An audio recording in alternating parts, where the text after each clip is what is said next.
ভুয়া মুক্তিযোদ্ধাদের আইনের আওতায় আনা হবে বলেছে ফারুক আজম। গণমাধ্যম এখন পুরো স্বাধীন, অপরাধ করলে আমার বিরুদ্ধেও লিখবেন। টেকনাফে 2 মিনিটের তীব্র বাতাসে লণ্ডভণ্ড বসতঘর। কোটা সংস্কার আন্দোলনে আহতদের চিকিৎসায় বিশেষায়িত ডেডিকেটেড কেয়ার ইউনিট গঠন।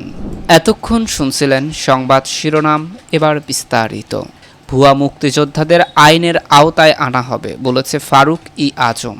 মুক্তিযুদ্ধ বিষয়ক উপদেষ্টা ফারুক আজম বলেছেন, যাচাই বাছাইয়ের পর ভুয়া মুক্তিযোদ্ধাদের শনাক্ত করে তাদের আইনের আওতায় আনা হবে। দুপুরে চট্টগ্রামে আইন শৃঙ্খলা বাহিনীর সাথে সভা শেষে সাংবাদিকদের এক প্রশ্নের জবাবে তিনি এই কথা জানান। এ সময় তিনি বলেন, ভুয়া পরিচয় দিয়ে জাল সনদ নিয়ে যারা মুক্তিযোদ্ধা হয়েছেন তাদের আইনের আওতায় আনা হবে। পাশাপাশি এতদিন রাষ্ট্রের ভাতাও তারা ভোগ করেছে, মন্ত্রণালয় তা যাচাই বাছাই করবে।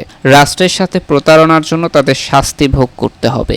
মুক্তিযুদ্ধ বিষয়ক উপদেষ্টা এদিন কোতোয়ালি থানা পরিদর্শন করেন, কথা বলেন পুলিশ সদস্যদের সাথেও। এই সময় Chittagong metropolitan police commissioner Saiful Islam, জেলা প্রশাসক আবুল বাশার ফাকরুজ্জামান সহ ঊর্ধ্বতন কর্মকর্তারা উপস্থিত ছিলেন। এদিকে গণমাধ্যম এখন পুরোপুরি স্বাধীন, অপরাধ করলে আমার বিরুদ্ধেও লিখবেন। বিএনপির চেয়ারপারসনের উপদেষ্টা রাজশাহী সিটির সাবেক মেয়র মিজানুর রহমান মিনু বলেছেন, গণমাধ্যম এখন পুরোপুরি স্বাধীন, অপরাধ করলে আমার বিরুদ্ধেও লিখবেন। আজ বেলা 11টার দিকে নগরের ভদ্রা আবাসিক এলাকায় নিজ বাড়িতে সংবাদ সম্মেলন করে তিনি এসব কথা বলেন। সংবাদ সম্মেলনে সাংবাদিকদের উদ্দেশ্যে মিজানুর রহমান বলেন, বাড়িঘর, হাটবাজার, প্রতিটি জায়গা সহ বিভিন্ন জায়গা দখলে নেওয়ার চেষ্টা করা হচ্ছে বা দখলে আছে। আপনারা জাতির বিবেক, রাষ্ট্রের 4টি স্তম্ভের মধ্যে আপনারা হচ্ছেন অন্যতম। এখন আর কোনো দালালি সংবাদপত্র নেই, গণমাধ্যম পুরোপুরি স্বাধীন। আমি যদি কোনো অপরাধ করি আমার বিরুদ্ধেও আপনারা লিখবেন, সমস্ত বিষয়ে আপনারা মিডিয়াতে আনবেন, তাহলে জনগণ সচেতন হবে, খারাপ মানুষগুলো কিছু করতে সাহস পাবে না। দলের সর্বোচ্চ নেতার আদেশে আদিষ্ট হয়ে সংবাদ সম্মেলন করেছেন বলে দাবি করেন মিজানুর রহমান। তিনি বলেন, আমাদের নেতাকর্মীরা যদি কোনো অপকর্ম করে, ভূমি দখল, প্রতিষ্ঠানে হামলা, ভাঙচুর, প্রতিষ্ঠানে গিয়ে চাঁদাবাজি করে, তাহলে তাদের বিরুদ্ধে সেনাবাহিনী, পুলিশ, ডিসিএফআই সহ গোয়েন্দাদের কাছে আপনারা অভিযোগ দেবেন। অনেকেই দুষ্কৃতকারী, দলের পাশে থেকে এই ধরনের অনেক কর্মকাণ্ডের সঙ্গে জড়িত। এতে জাতির সামনে সবার ভাবমূর্তি ক্ষুণ্ণ হচ্ছে, তাই যে কোনোভাবেই হোক আইনের মাধ্যমে তাদের প্রতিহত করতে হবে। মিজানুর রহমান আরও বলেন, 3 দফা মেয়র ছিলাম, একবার এমপি ছিলাম। এই শহর আমার না, আমি এগুলো অহমিকার কথা।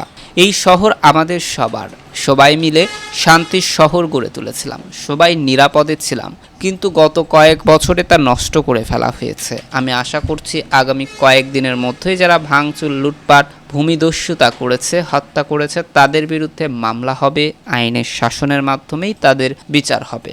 বর্তমানে অন্তর্বর্তী সরকারের সময়ে বিএনপির ভারপ্রাপ্ত চেয়ারম্যান তারেক রহমানের দেশে ফেরার সম্ভাবনা বা কোনো প্রক্রিয়া আছে কিনা জানতে চাইলে মিজানুর রহমান বলেন, অবশ্যই তিনি ফিরবেন, কারণ তিনি বাংলাদেশের নাগরিক। যাদের বিরুদ্ধে বিচার আচার আছে তারা আইন ফেস করে আসবেন। পলাতক নেত্রী শেখ হাসিনাকেও ফিরতে হবে, তার বিরুদ্ধে মানবতা বিরোধী অপরাধে বিশ্ব আদালতে বিচার হবে। ছাত্রদল, বিএনপি নেতাকর্মীদের হুমকির মুখে রাজশাহী সিটি কলেজের অধ্যক্ষের পদত্যাগের বিষয়ে জানতে চাইলে মিজানুর রহমান বলেন, ওই অধ্যক্ষ একজন নারী, তাকে হত্যা করা হবে বলেও হুমকির কথা শুনেছেন। দলের উচ্চ পর্যায়ে বিষয়টি বলা হয়েছে, আশা করছেন কয়েকদিনের মধ্যেই বিএনপির পক্ষ থেকে এর উপযুক্ত জবাব পেয়ে যাবে।